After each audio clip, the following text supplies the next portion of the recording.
everybody, it's Monday, April 5th, and that means it's time for another episode of Chatting with Agnes and Cecilia, Nonprofit Conversations. I'm one of your co-hosts, Cecilia Supp. I'm the principal and founder of Rogue Tulip's Nonprofit Consulting and Association Management Services.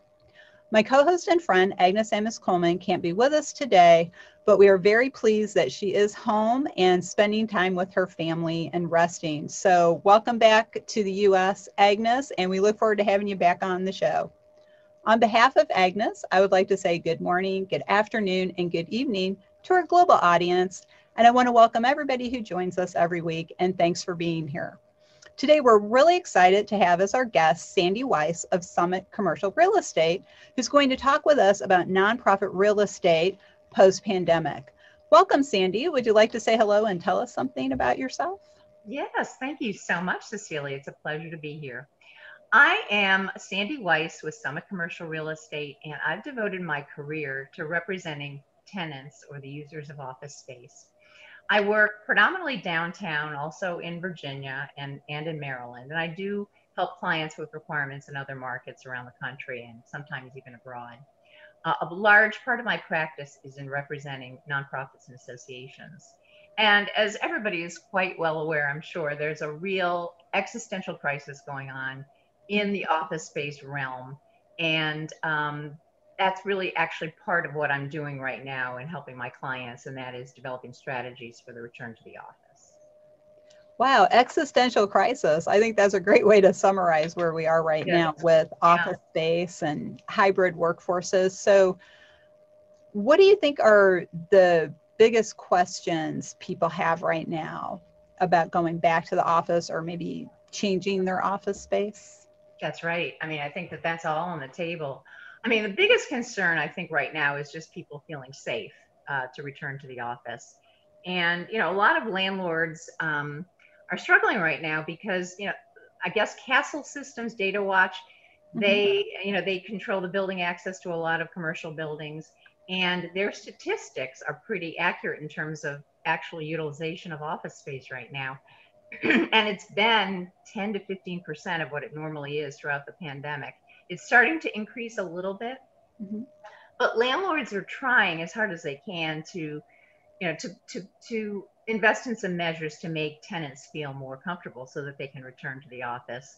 Sometimes it's just a matter of putting out a bunch of different stations with hand sanitizers, but other landlords are investing in new technologies, touchless technologies, for example. So you don't have to touch the elevator button. You can use your phone for building access, or upgraded filtration systems so people feel like it's a much more healthy air conditioning and heating system in their office space, and they feel more comfortable about that. So those kinds of measures are helping, I think. But of course, I think vaccination is the big thing. And as more and more people are getting vaccinated, that's really what's going to dictate people's return to the office. And there are a host of issues that are really on the table right now in terms of how people really work best. Because I think we've all found that, I mean, us lucky enough to be office workers, that we've been able to be functional from home, and it hasn't devastated our economy to work from home.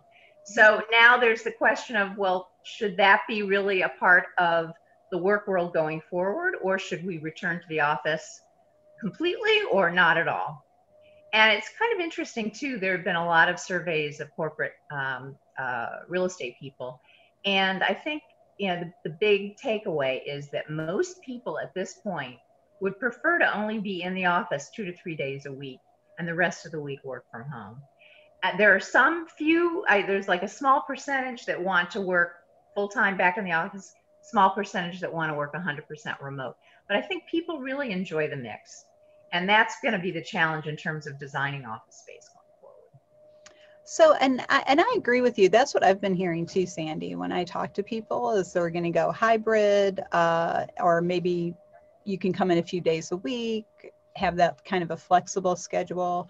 I know some people are concerned about what the employer needs to do to make people feel comfortable. I love hearing that the landlords are really jumping on this and saying, what can we do to make people feel better coming back to the office? But what I imagine going forward is that people are going to be using a lot less office space because they're going to go to a hybrid model. So what do you think some of the landlords might do with that extra space? Are they maybe going to look at turning it into shared workspaces, like some of the executive office suite companies that are out there, or what do you think might happen with some of that?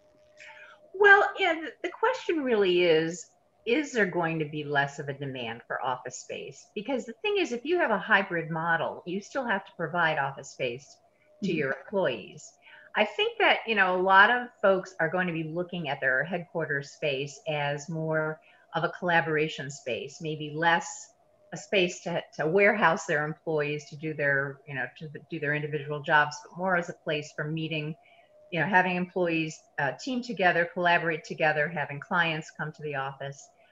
Does that mean less office space? Possibly, maybe, probably, but not everybody is looking at a reduction of office space. There was a trend up until really the pandemic of densifying offices. So you'd have these offices where there'd be desks, not even cubicles, but just one desk after another. So really packing people in.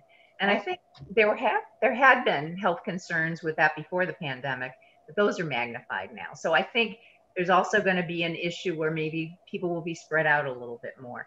But I think, ultimately some space will be given back. And in terms of what landlords do with that, it really depends on the specific market. In downtown Washington, we still have a pretty strong demand for space. It had been a soft market for a while. It certainly has softened a lot in the last 12 months. mhm. But there's a demand from the types of, organizations that do business in Washington, government contractors, nonprofits and associations are growing, many of them. Some of them are contracting and thinking about more remote work, but many are growing. Lobbying, especially associations that do a lot of lobbying, they're growing, and of course government agencies still. So the market is relatively strong. I think that it will come back. It will take a while, but landlords are going to have to push, and they're really going to have to provide a lot of concessions to get tenants to lease space because of all the changes. Well, so how easy is it to get out of a lease now? Not. I should have known. Unfortunately, not. It's it's a binding contract, and I think that landlords, one would think they would be empathetic to the idea that maybe people are working differently, or their business or their organizations have taken a hit in the fundraising, and all, for whatever reason, they don't have the same need for office space. And they want to reduce their office costs, but landlords aren't really being very flexible about it. So you really have to be creative, and that's one of the things that I'm doing and working with my clients is, can we renegotiate the lease with the landlord? Maybe in exchange for an extension of the lease, get some concessions on rent. So maybe we reduce our rent or eliminate our rent for a period of months. Or maybe we're able to cut back our space. So maybe not entirely give up the lease, but maybe contract a little bit and get some concessions to do that. Another thing that a lot of clients are doing right now is putting their space on the market for sublease. So Mm. I have some clients that have decided, work from home is fine. So let's put our space on the market. It is a competitive market. There are a lot of organizations that are doing the same thing, and they're competing with their space with landlords, prime landlords who have space to lease. Oh. But maybe they have to give away some concessions, whether it's free rent or reducing the rent that they charge a subtenant, but it's still ultimately the best decision for them. So it's a challenging market. It's hard to do that, but it is a solution. So it's not like you have no options, but in terms of getting a landlord to let you out of your lease, it's pretty rare. Yeah, and that makes sense. Some people I've talked to have been considering getting somebody to take over their lease. So how easy is it to do that? Like to go to maybe another tenant in the building who wants more space and Yeah. say, well, you could have our space and take over our lease. Yeah, I mean, I think that if you have somebody working on your behalf, they can be exploring options in the building, whether there are other, organizations that would be interested in subleasing their space. In terms of taking it over, you could potentially, we could potentially work a deal where the landlord does a termination of the lease, but in exchange for a payment that they can then use to offer concessions to the replacement tenant. So that is something that is an option. It's just it's good to have somebody out there who knows the market, who knows the landlord, who knows other tenants, you know, in your neighborhood, who can kind of creatively explore whether there's some ways to get you out from under. Well, and what are some of the issues? We only have about 5 minutes left, believe it or not. This is such an interesting conversation. What are some of the issues for a nonprofit who has an office suite and they say, well, we're going to come back, we're going to use it, but we're not going to use the whole space. Let's sublease like an office to somebody. Are there any legal issues people should be aware of or liability issues in that situation? Yes, for sure. I think that it's very important to review the subleasing and assignment provisions, which are standard in any lease, because those dictate your flexibility and the process of how you would do a disposition of your space. I think it's also important to get an architect involved to see the feasibility of actually subleasing your space or dividing your space. Yeah, if it's a matter of an office or two, that's usually not a problem, although you still have to get approval in most cases from the landlord to do that. So I think it's a matter of, you know, reviewing the lease, maybe talking to a space planner who could help you to figure out your best use of this space. So I think that getting a team together is probably the best thing, and that's a role that a lot of us tenant representatives fulfill. Wow. Well, I'm glad I asked that, because that to me would be like, well, turn part of your office into like an executive office space rental kind of place where somebody could come in and rent it by the day, rent a desk.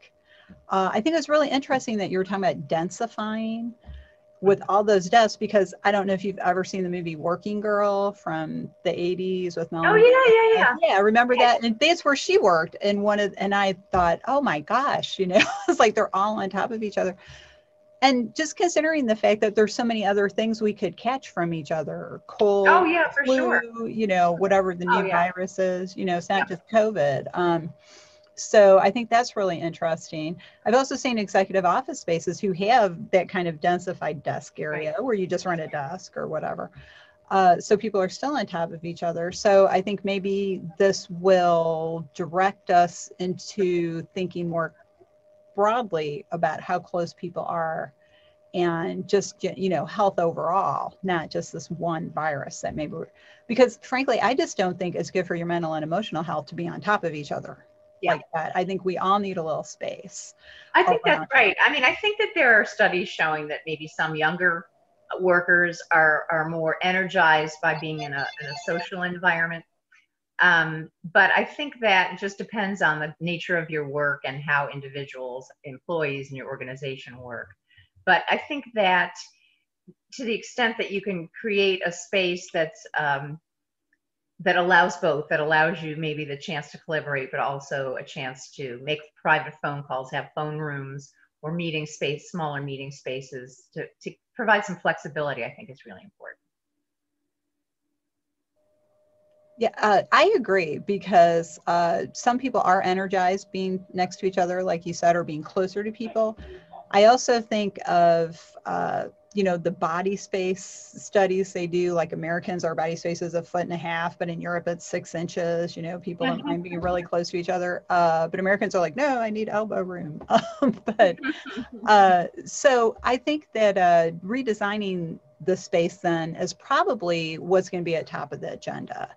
If people are going back, would you say that's accurate? Yes. I mean, I think there are different ways of looking at the return to work. Some organizations are looking like at an A and a B team. So Monday, Wednesday, and Friday, A team goes into the office, but then the next week, B team is Monday, Wednesday, Friday. And that's a way of spreading everybody out and accommodating people's desires to work from home. Another is, you know, the idea that maybe, you know, in the future, you have a smaller headquarters space and maybe you have some satellite offices in the suburbs. So you still sort of maintain the brand or identity of your organization, but you have easier commutes for your employees, and it's just a little bit of a more work-life balance that we've been kind of growing accustomed to with this remote work in the last year. So we have just about 2 minutes left. This has been a great interview, because I know this is on everybody's mind right now. They're considering, should we go back? When should we go back? If we do go back, what will going back look like? So To wrap up this conversation today, what do you think, Sandy, is the thing people should keep in mind as they're going forward? And then how can they get in touch with you if they'd like to talk with you more about it? Sure, sure. I think the way to look at this is that it really is an opportunity that maybe we didn't think about before, to really assess how your organization works, how people work together, how they work most productively, not together, and kind of look at it as let's reevaluate this. Let's see what really is the best for our organization in terms of our productivity, but also our cost of doing things. And so I think that that's really necessary for everybody, really pretty much everybody, not necessarily tied to a lease expiration that's coming up soon. It could be that you've got a long-term left on your space, but you want to just really utilize it in the best way possible. Maybe get some income if you can on it, but if not, just sort of look at a way to make it better for the organization in terms of your goals for the organization. And if people want to reach out to me, I'm on LinkedIn. And also they can email me. My email address is sweiss@summitcre.com, SWEISS@SUMMITCRE.com. Great. Well, thank you so much, Sandy. This has been so informative. And I hope it inspires our audience to be creative and innovative about how they handle going back to the office and how they use the office space. So thank you again, our guest, Sandy Weiss of Summit Commercial Real Estate. Connect with her on LinkedIn. And unfortunately, we have to go rogue for now, but we'll be back next week with another new episode. If you'd like to learn more about Rogue Tulips, please contact us. You can visit our website at roguetulips.com. And we are supporters of the 501c League, which is a virtual membership organization for everyone in the nonprofit community and the people who love them. Check out the League at the 501cleague.net. The League is a leader in ethics training for nonprofit professionals as well as CAE prep. Again, you can check out the League at the 501cleague.net. I want to thank our guest, Sandy Weiss, for joining us this week. And on behalf of myself and Agnes, thanks for joining us, and we'll see you next time.